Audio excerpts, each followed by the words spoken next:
There's a specific category of manipulation worth examining directly today, not the more commonly discussed sentences and phrases this entire series has traced extensively, but four specific sophisticated tricks that operate through mechanism rather than through any single line of dialogue, making them considerably harder to name even after you've experienced their effects repeatedly. Trick 1.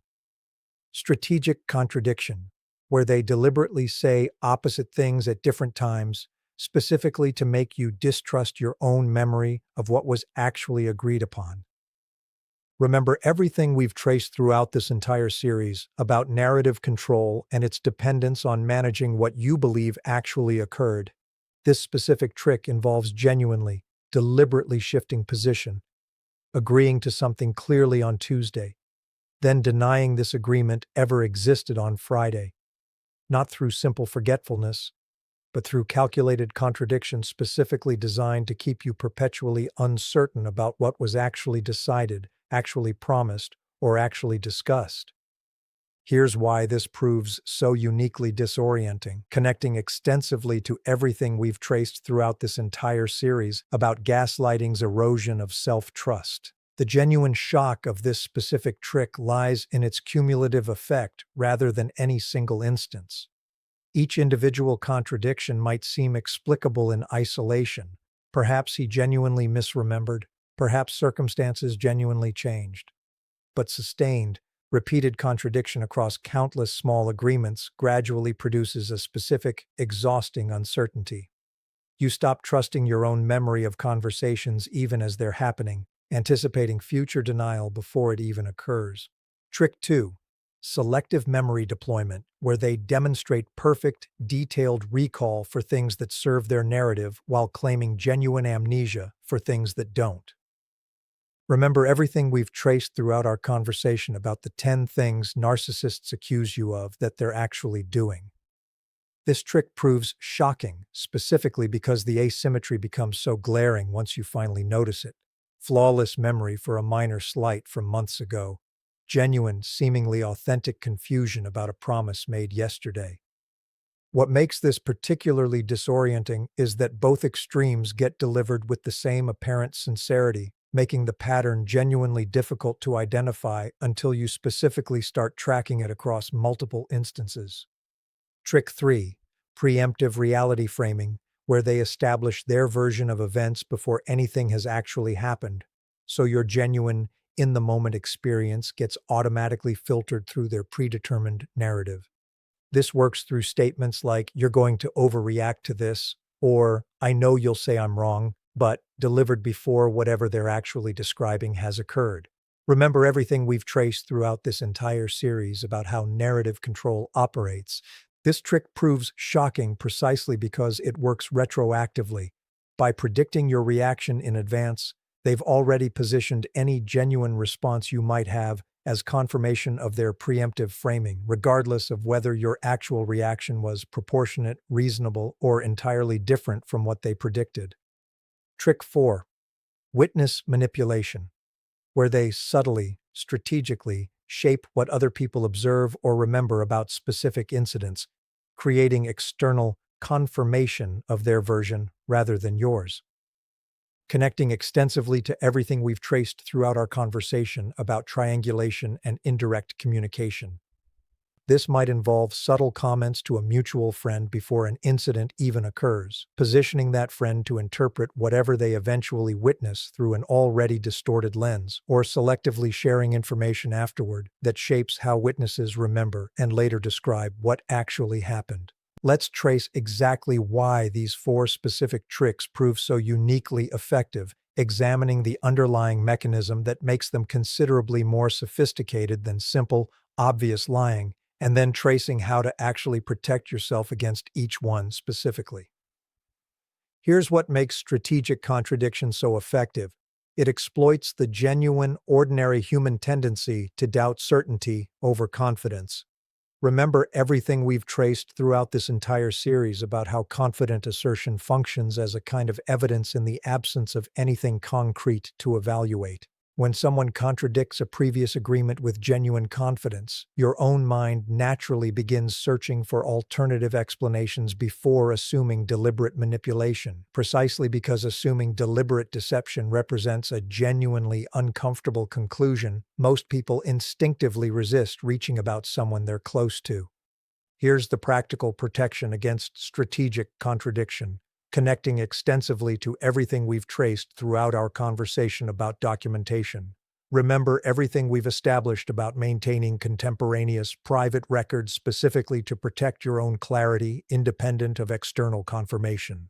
Against this specific trick, written confirmation of significant agreements, even a simple text message summarizing what was just discussed, provides genuine, reliable protection, transforming what would otherwise become he said, she said contradiction into something you can actually reference and trust with confidence. Here's what makes selective memory deployment so effective.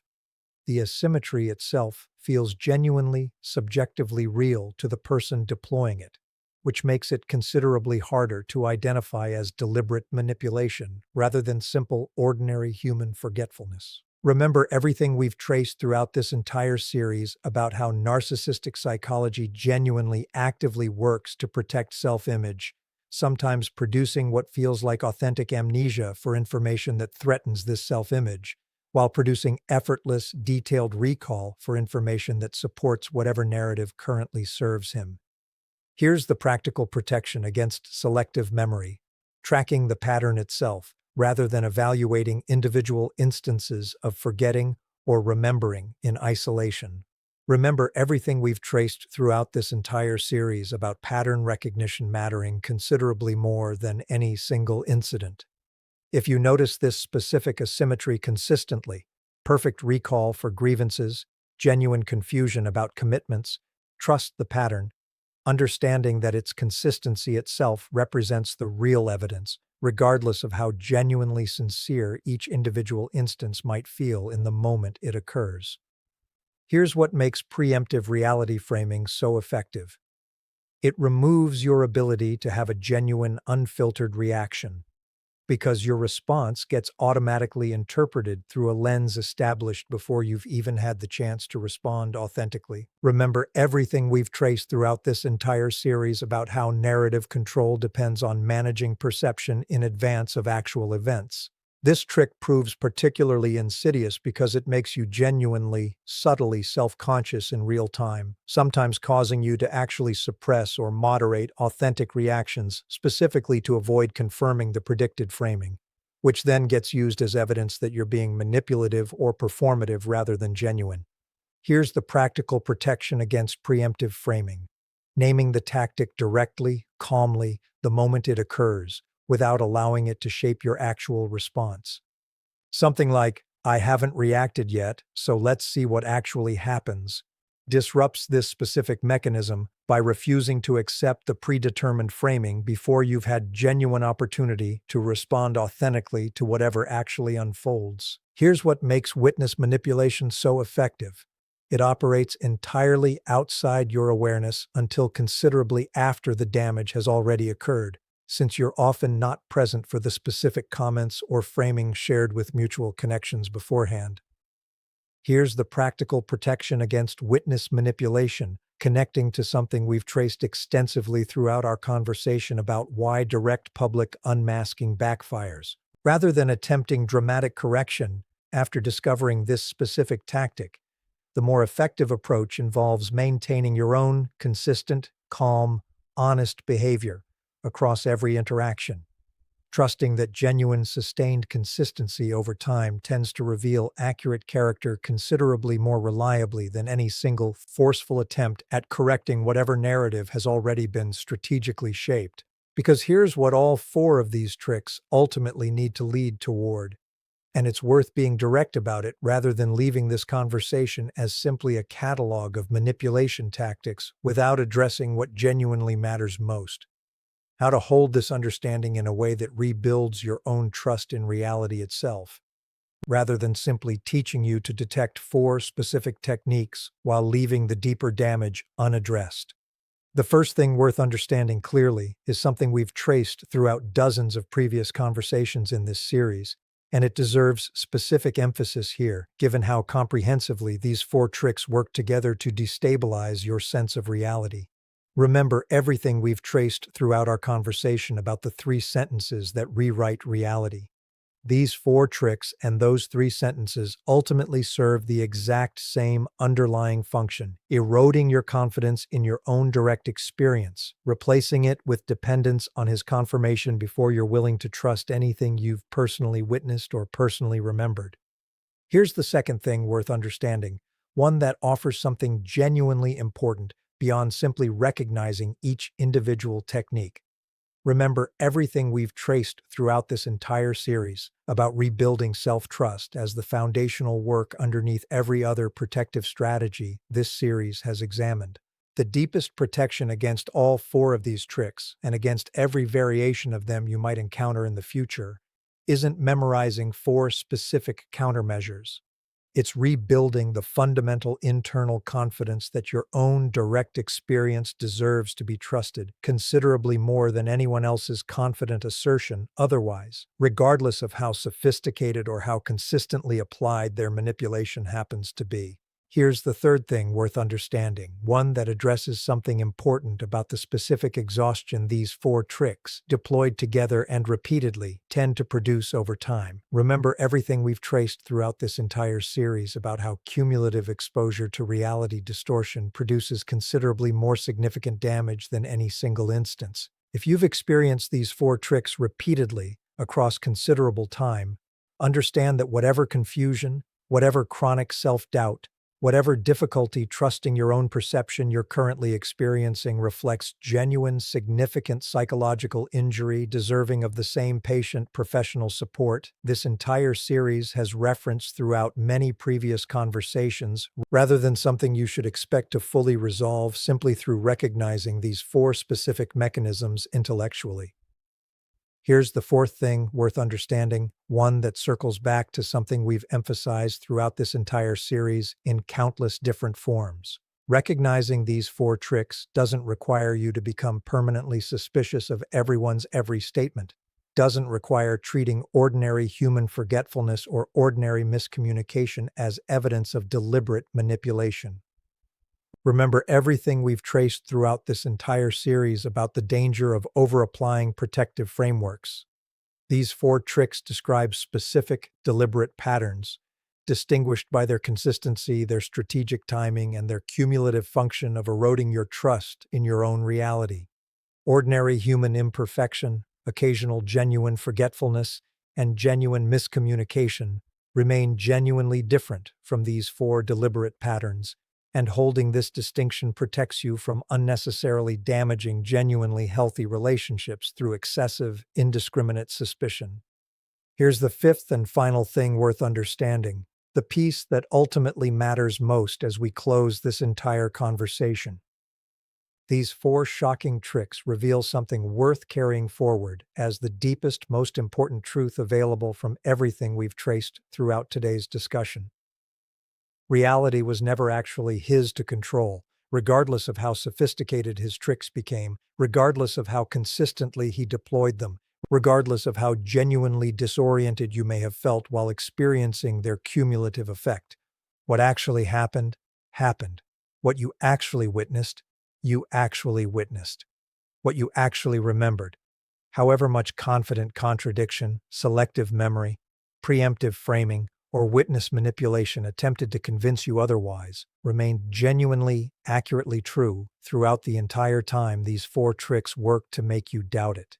You get to trust yourself now, fully, completely, permanently. These four tricks worked for whatever period they worked, not because your perception was actually unreliable, but because sustained, sophisticated manipulation can genuinely, temporarily overwhelm even the most accurate perception available. That temporary overwhelm has ended.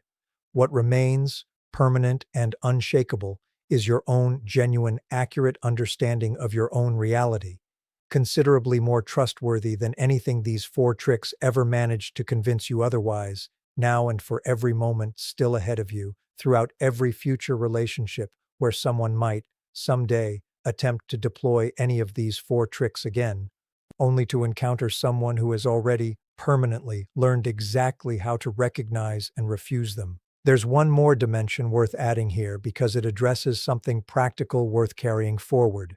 What do you actually do in the immediate, disorienting moment when you notice one of these four tricks unfolding in real time, particularly during the early stages of recognizing this pattern? Before the deeper self-trust this entire conversation has traced has had sufficient time to fully develop? Remember everything we've traced throughout this entire series about how genuine confidence in your own perception typically develops gradually through accumulated practice, rather than arriving instantly through intellectual understanding alone.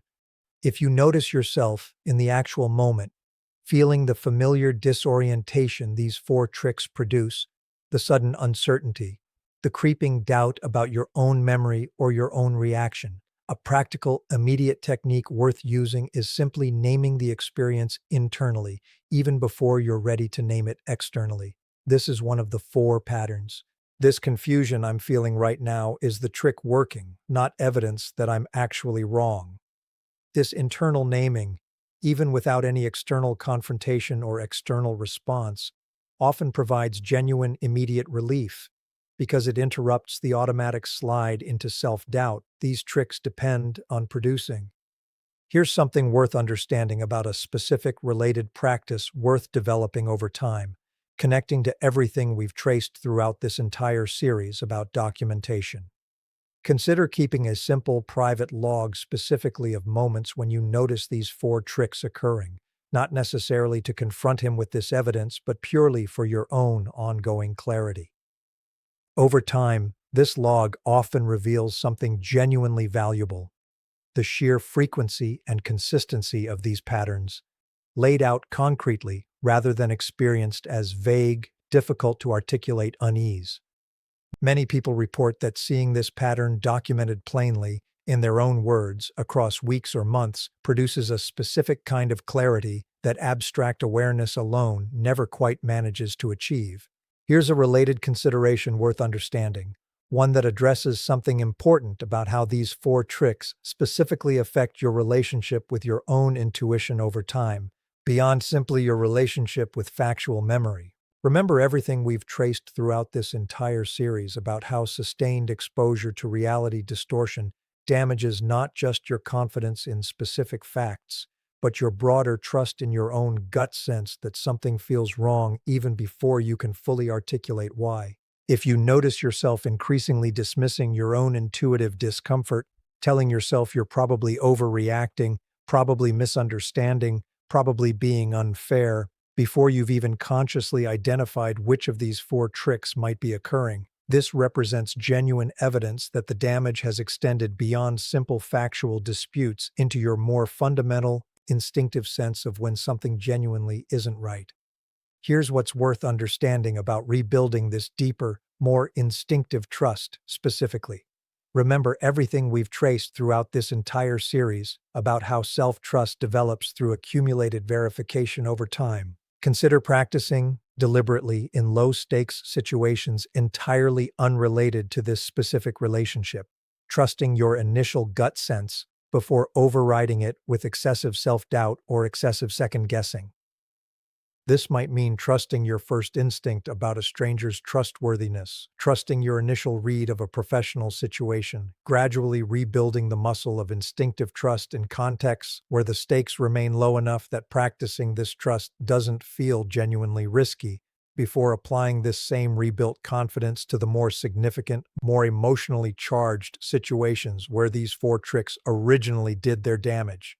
Here's a final consideration worth carrying forward from everything we've traced throughout this entire conversation, one that addresses something important about how long this rebuilding process genuinely, realistically takes, since expecting instant, complete restoration of self-trust after intellectual understanding of these four tricks often produces unnecessary discouragement when this restoration inevitably takes considerably longer than a single conversation could reasonably provide.